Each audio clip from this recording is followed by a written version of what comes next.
क्या आपने महसूस किया है कि आपके आसपास कोई है लेकिन वो दिखाई नहीं दे रहा? क्या आपने कभी सुना है कि किसी व्यक्ति की मृत्यु हो गई है और उसकी आत्मा भटकने लगी? और सबसे बड़ा सवाल, क्या सभी आत्माएं भूत बन जाती है?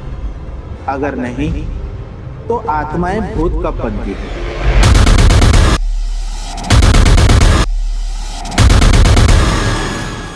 क्या अधूरी इच्छाएं आत्मा को भूत बना देती है? क्या अकाल मृत्यु के बाद आत्मा भटकती रहती है? क्या सच में कुछ आत्माएं वर्षों तक पृथ्वी पर ही रह जाती हैं? गरुड़ पुराण और सनातन धर्म के ग्रंथ इस विषय पर कुछ ऐसी रहस्यमय बातें बताते हैं जिन्हें जानने के बाद आप भी मृत्यु को एक अलग नजरिए से देखने लगेंगे। तो चलिए आज हम जानते हैं कि आत्मा भूत कैसे बनती है। वीडियो में आगे बढ़ने से पहले आर्यवर्त क्रॉनिकल को सब्सक्राइब करें और बेल नोटिफिकेशन ऑन करें ताकि सभी वीडियो की जानकारी आप तक सबसे पहले पहुंच सके। तो चलिए वीडियो में आगे बढ़ते हैं।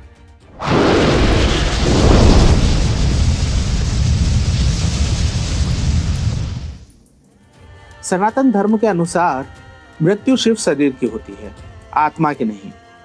इसीलिए भगवान श्री कृष्ण ने भगवत गीता में कहा है, आत्मा को न कोई काट सकता है, न जला सकता है और न ही समाप्त कर सकता है।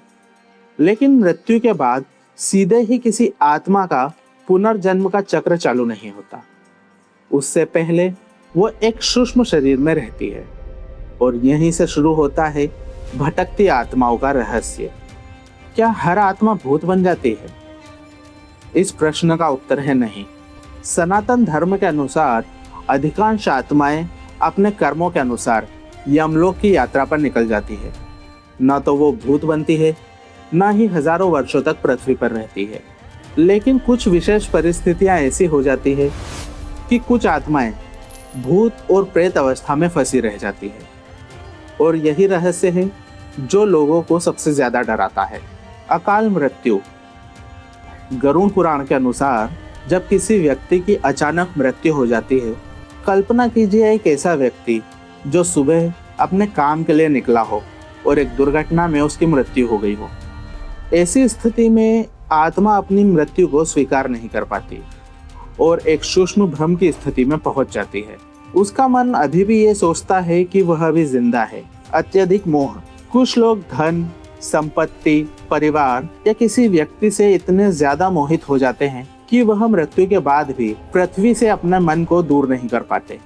गरुड़ पुराण कहता है कि अत्यधिक आसक्ति आत्मा की यात्रा में बाधा डालती है। अधूरी इच्छाएं। सनातन परंपरा मानती है कुछ आत्माएं अपनी प्रबल इच्छाओं के कारण पृथ्वी पर ही भटकती रहती है। लेकिन ध्यान रहे, हर अधूरी इच्छा भूत बनने का कारण नहीं बनती। ये तभी होता है जब उस इच्छा से बहुत ही ज्यादा आसक्ति और मानसिक बंधन बंधा हो। अत्यंत पापपूर्ण कर्म। गरुड़ पुराण में वर्णन मिलता है कुछ पाप इतने गंभीर होते हैं कि वह आत्मा को शांति नहीं लेने देते। ऐसी अवस्था में कुछ कुछ आत्माएं प्रेत अवस्था का अनुभव करती है। अंतिम संस्कार और कर्मकांड।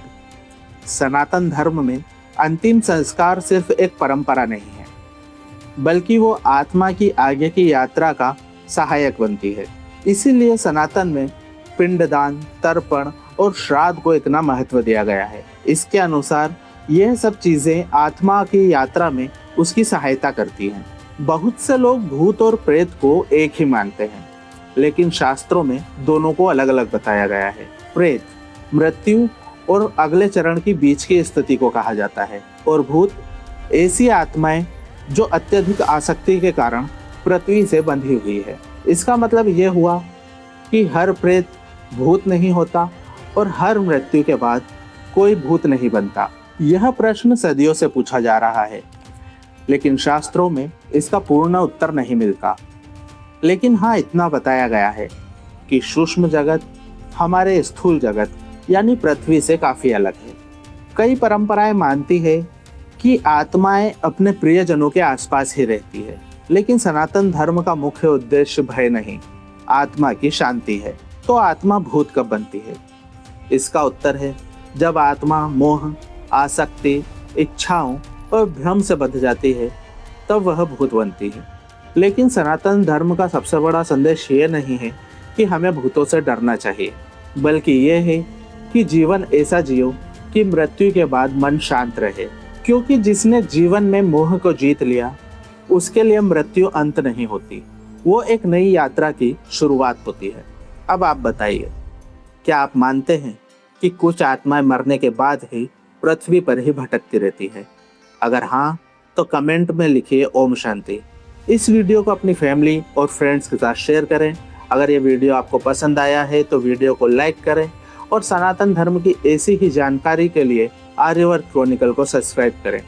मिलते हैं अगले वीडियो में, तब तक के लिए जय श्री महाकाल।